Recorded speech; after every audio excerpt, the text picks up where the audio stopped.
Hello everyone. Good afternoon to everyone. My name is Rupesh. I am from CSAH and I am going to explain the topic graphs from data structures. I am going to explain what is graph, the basic definition of graph and the properties of graph, and I am going to explain the applications of graphs. That's it. Okay. Yeah. Graphs are the one of the most powerful and useful data structures in computer science. They help us to show connections, relationships between the objects. For example, let us think about Google. Cities are the points and roads between them are the lines. Or let us think about the Facebook. The peoples are nodes and the friendship between them are the edges. Okay. Now I am going to explain the basic definition of the graph. A graph is a non-linear data structure that has two main parts. They are vertices and the edges. Vertex are these are the points or objects which are shown on the graph, and the edges these are the lines that connects the vertices. Edges these are the lines. So okay, most of the people confuse what is tree and what is graph. I am going to explain a small difference between them.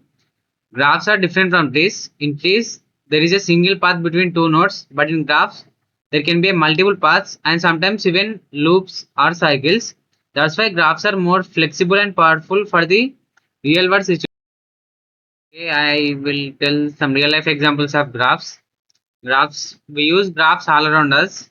Let's look few examples. Okay, in social media, each user is a vertex, and the friendships and our followers are the edges. Let us take the example as Instagram. The people who uses the Instagram are the vertices, and the relation between the user and their friends should be edge. In maps and GPS systems, cities are places or vertices and roads are edges. In computer networks, routers and servers are vertices and connections are edges. In recommendation systems like Netflix or Amazon, graphs connect users and movies are products. Even in biology, graphs show how proteins and neutrons are connected. So graphs are everywhere in technology, science and daily life. And I am going to tell about the types of graphs. Basically, there are many types of graphs. I am going to discuss about six types of graphs. They are undirected graph, directed graph, weighted graph, connected graph, cyclic graph, and acyclic graph. Okay, now I am going to explain about undirected graph. The name itself it shows like there is no specific direction. In this type, it just don't have any direction. You can move both ways between two connected nodes. If there is an edge between A and B, you can go from A to B and B to A. For example, in friendship network, where friendship is mutual, let us take as A and B are two friends. The friendship must be mutual. A should be friend to B and B should be friend to A.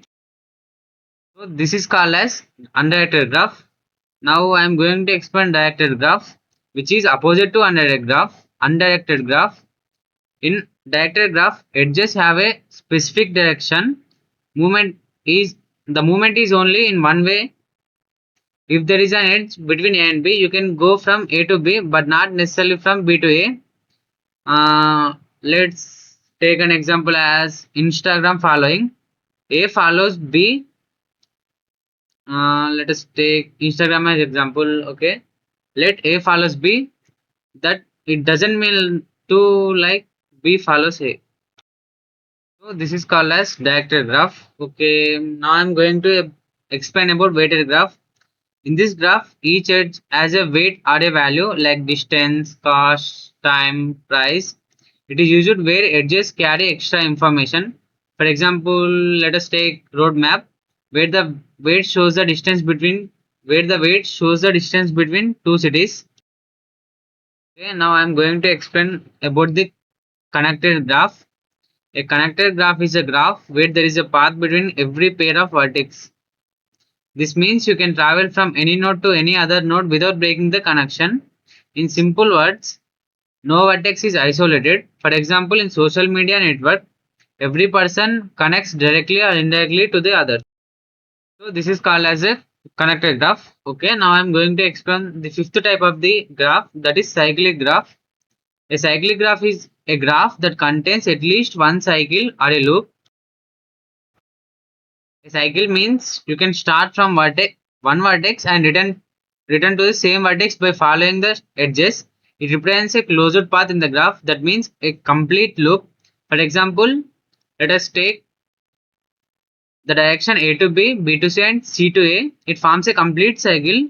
These graphs are often seen in networks or maps where routes forms loops. This is called as a cyclic graph. Now I am going to explain about the acyclic graph, which is opposite to the cyclic graph. An acyclic graph is the opposite of a cyclic graph. It does not have any cycles. You cannot start at one vertex and come back to it through connected edges. It shows a one-way, non-representative connection. A common example is tree structure, like a family tree or file directory. Okay, these are the 6 types of graphs now that I have explained. Um, they are undirected graph, directed graph, weighted graph, connected graph, and acyclic graph. In short, I'm going to tell the shortcuts. Okay, undirected graph means edges have no direction. The directed graph means edges have direction. Weighted graph means edges have weights. Connected graph means every vertex is reachable. And cyclic graph means contains at least one cycle. Acyclic graph means which is opposite to cyclic graph, that there has no cycles. Okay, now I am going to explain the properties of the graph. The properties of the graphs are, the first one is vertices, otherwise we call it as nodes. Nodes are the main points or objects in a graph. Each node represents an entity like a city, person, or a computer. Nodes are usually shown as circles in a diagram. And the second one is edges, and in other words we call it as links. Edges are the connections between vertices. This shows relationships or communication between nodes. Edge can be directed or undirected. Let us take an example: a road connecting two cities. And the third one is degree of a vertex. The degree of a vertex is the number of edges connected to it. In directed graph, in degree, edges coming into the vertex. Out degree, edges going out from the vertex. If a person follows 4 others, out degree should be 4. The fourth property is path. A path is a sequence of connected edges between two vertices. It shows how we can travel from one node to another. The length of the path means the number of edges used. Let us take an example. A to B, B to C, C to D is a path of length 3. And the fifth property is cycle. A cycle is a path that starts and ends at the same vertex.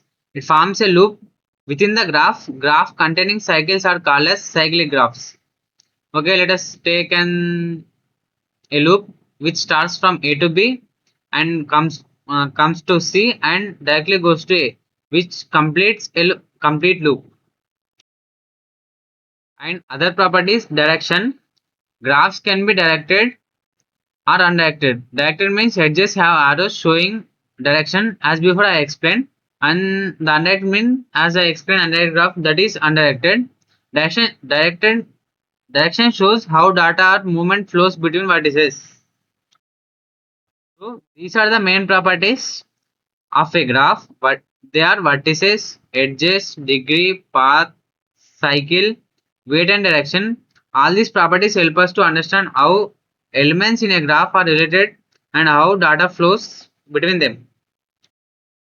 Okay, this is all about the graphs. Now what I explained means I explained the basic definition of the graph and the types of graphs and the properties of graphs.